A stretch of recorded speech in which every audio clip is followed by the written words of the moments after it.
વંદનવન કરીશું।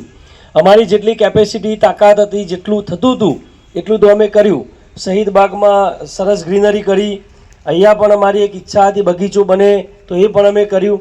હજુ પણ જેટલી જગ્યા નગરપાલિકામાં હશે ત્યાં આપણે લીલોતરી કરવાના છીએ, સારામાં સારા ઝાડ વાવવાના છીએ।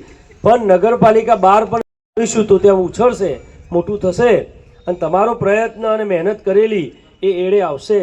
તો 100% અમે એમાં મદદ કરીશું। તમને ઝાડ પણ લાવી આવીશું, ત્યાં સાથે રહી અને એકવાર ત્યાં ઝાડ ઉગાડી દઈએ એવી વ્યવસ્થા પણ કરીશું, ખાડા કરી આપીશું। પછી તમારે ત્યાં દેખરેખ રાખવાની, એક ડોલ પાણી લઈને જવાનું એક્ટિવા ઉપર, પાણી પાઈને આવવાનું, જ્યાં સુધી ઝાડ મોટું થાય ત્યાં સુધી। તમને ના મોટી સંખ્યામાં પધારેલી અહીંયા બહેનો અને ભાઈઓ, આપણે સૌ જાણીએ છીએ પ્રમાણે મહિલાઓ દ્વારા આજે એક નવું અભિયાન શરૂ થવાનું છે ને આ અભિયાનમાં જે આપણે આપણા પર્યાવરણને બચાવવા માટે એક કામગીરી કરવાની છે। આજે 70 નગરપાલિકામાં આ જ રીતે જે ધોળકામાંથી લોન્ચિંગ થઈ રહ્યો છે કાર્ય સ્વસહાય જૂથ સાથે જોડાયેલી છે।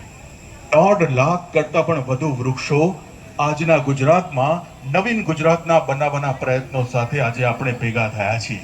તો આવો સંસ્કૃતિ સચવાઈ જાય અને પર્યાવરણ પણ બચી જાય તેવા સુંદર ઉદ્દેશ સાથે રાજ્ય સરકારે આ પહેલને આગળ ધપાવી છે। ત્યારે હું વિનંતી કરું છું આજના અવસરે શાબ્દિક સ્વાગત પ્રવચન માટે નગરપાલિકા ધોળકા પ્રમુખ શ્રી અશોકભાઈ મકવાણા સર આજના અવસરે શાબ્દિક પ્રવચન કરશે।